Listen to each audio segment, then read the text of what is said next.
আজ থেকে মোটামুটি আমাদের এই বেডরুমটা রেডি হয়ে গেছে, এখানেই চলে এলাম জানো তো। মানে ওই বেডরুমটা কাল থেকে পুট্টি ধরবে, আর পুট্টি ধরবে বলে তো সঙ্গে সঙ্গে হয় না, জিনিসপত্রগুলো সরাতে হবে, গুছিয়ে গাছে তুলে পরিষ্কার করে দিতে হবে। আর তোমাদের একটা ভিডিওতে বলেছিলাম আমি যে আমার এই গোদরেজ আলমারির গেট দুটো নিয়ে গেছে দোকানে ল্যামিনেশন প্রিন্ট করার জন্য, তা সেটাই আজকের বিকেলবেলা দিয়ে গেছে।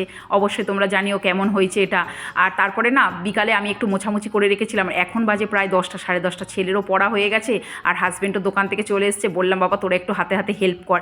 এবার অনেকেই তোমরা বলতে পারো এই সব জিনিস তো গোছানো জিনিস মেয়েদের কাজ দিদিভাই, এখানেও ছেলে হাজব্যান্ড হেল্প করবে, কিন্তু বিশ্বাস করো বন্ধুরা কিছু করার নেই গো। 1.5 মাস এত খাটছি, ঘর বাড়ি তো পুরো ওলট পালট হয়ে গেছে। আমার হাজব্যান্ড সারাদিন ঘরে থাকে না গো, এই সব কাজ করার তার সময় নেই, কিন্তু এই পরিস্থিতিতে এসে সবাইয়ের হাতে হাত মিলিয়ে কাজ করতে হবে, কেননা আমার ঘরটা পুরো ওলট পালট, তোমরা তো দেখতেই পাচ্ছ ভিডিওতে। তা আমি বেশিটা গুছিয়ে গাছে নিলাম, ও আর ওর পাপা আবার ছেলে আর ওর পাপা আবার চলে এলো ছেলের এই রুমটায়। এই জিনিসগুলো খালি করতে হবে কাল, যেহেতু আবার পুট্টি হবে। আর বক্স খাটটা যেন মিস্ত্রিরা সেট করে দিয়ে গেছিলো, কিন্তু ওর ভিতরের জিনিসগুলো সেগুলোও কিন্তু এই রাত জেগে জেগে এগুলো সব গুছিয়ে গেছে নিতে হবে, কেননা সকাল হলে আবার তো হাজব্যান্ডকে দোকানে চলে যেতে হবে, ছেলেকে পড়তে যেতে হবে। আর আজকের প্রায় রাত 12টা সাড়ে 12টা বেজে গিয়েছিলো জানো তো কাজকর্ম করতে করতে।